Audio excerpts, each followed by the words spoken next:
तो क्या हाल है आप सभी की। उम्मीद करते हैं सब अच्छे होंगे, सब मौज काट रहे होंगे अपने अपने घर पर। तो देखिए, जैसे कि आपको पता है कि भारत में मंदिर ही मंदिर दिखाई देंगे। आप किसी भी ज़िले में चले जाइए, किसी भी शहर में चले जाइए, आपको वहाँ पर मंदिर ज़रूर दिखाई देंगे। और भारत हिंदुओं का सबसे बड़ा देश है, सबसे ज़्यादा हिंदू पॉपुलेशन भारत में ही रहती है। लेकिन यहाँ पर दुनिया का सबसे बड़ा मंदिर नहीं है। दुनिया का सबसे बड़ा मंदिर अगर किसी मंदिर को माना जाता है तो वो है नेपाल का पशुपतिनाथ मंदिर। और जो पशुपतिनाथ मंदिर है नेपाल में, इसको नेपाल की एक पहचान के रूप में भी माना जाता है, क्योंकि जो भी नेता जाता है वहाँ पर अक्सर वहाँ पर पशुपतिनाथ मंदिर में विजिट तो ज़रूर ही करता है। और मोदी जी भी जब भी जाते हैं ना, तो तब भी पशुपतिनाथ मंदिर में ज़रूर जाते हैं। लेकिन ये पहचान तो है नेपाल की, लेकिन इसी के साथ साथ यहाँ पर एक घोटाले वाला भी मामला सामने आया है। और यहाँ पर 10 किलो नहीं 11 किलो सोना ही गायब कर दिया गया। आपको तो पता है कि मंदिर में बहुत ज़्यादा जेवरात होते हैं, सोना चांदी बहुत ज़्यादा भरपूर मात्रा में होते हैं। ठीक इसी तरह से यहाँ पर भी ऐसे ही था, लेकिन यहाँ पर मंदिर से ही किसी ने 11 किलो सोना गायब कर दिया। तो आज इसके बारे में पूरी डिटेल के साथ बात करते हैं कि मामला क्या है। लेकिन उससे पहले अगर आप चैनल पर नए हो तो चैनल को सब्सक्राइब जरूर कर देना। वीडियो को चाहे लाइक करो या डिसलाइक करो, लेकिन चैनल को सब्सक्राइब जरूर कर देना। तो चलिए वीडियो का आगाज़ करते हैं।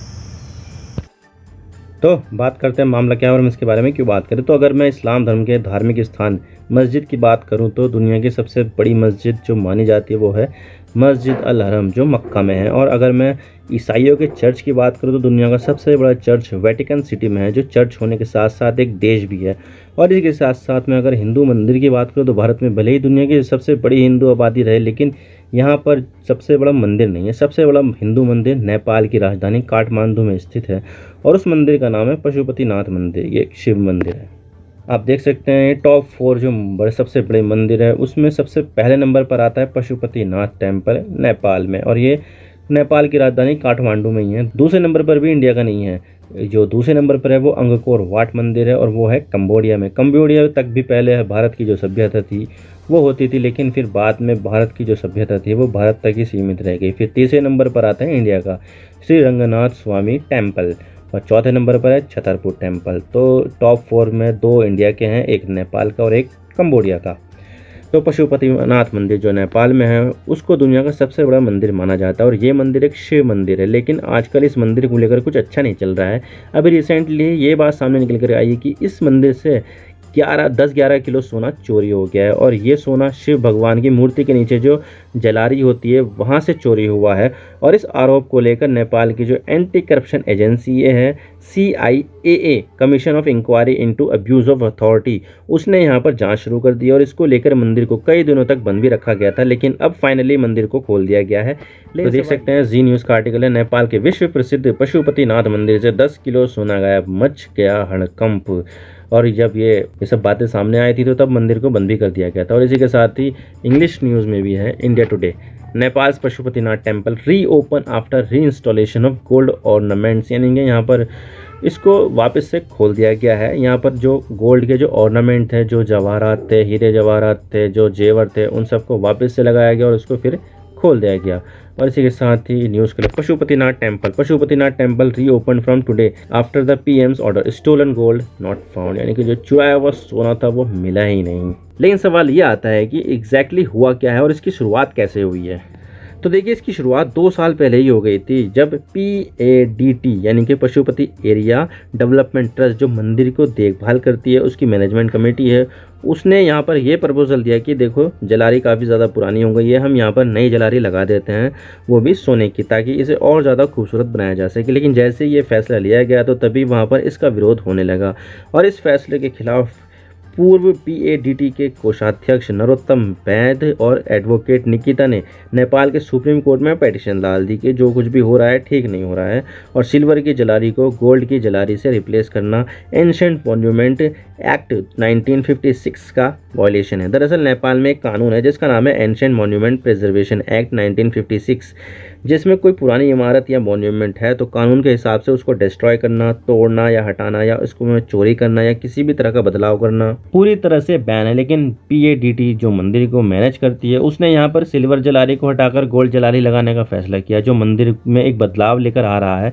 और ये चीज़ इस कानून का उल्लंघन है। लेकिन फिर भी PADT इसको लगा रही थी, और तब के नेपाल के PM PK शर्मा ओली ने इस पूरे प्रोजेक्ट के लिए 30 करोड़ नेपाली रुपए भी अलॉट कर दिए थे।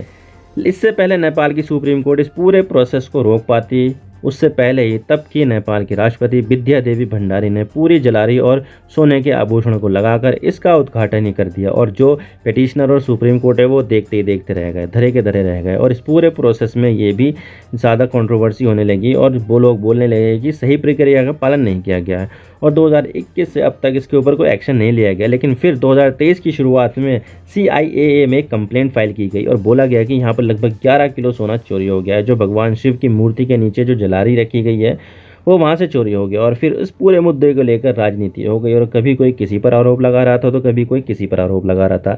लेकिन यहाँ पर सबसे ज़्यादा जो आरोप लग रहे हैं वो PADT के ऊपर ही लग रहे हैं कि यहाँ पर PADT ने गड़बड़ी की है और सोना गायब कर दिया है। और इस पूरे मुद्दे पर PADT ने इस पूरे आरोपों को खारिज कर दिया और इसके सेक्रेटरी मिलन कुमार थापा ने यहाँ कह दिया है कि जो भी आरोप लग रहे हैं वो सब फर्जी हैं।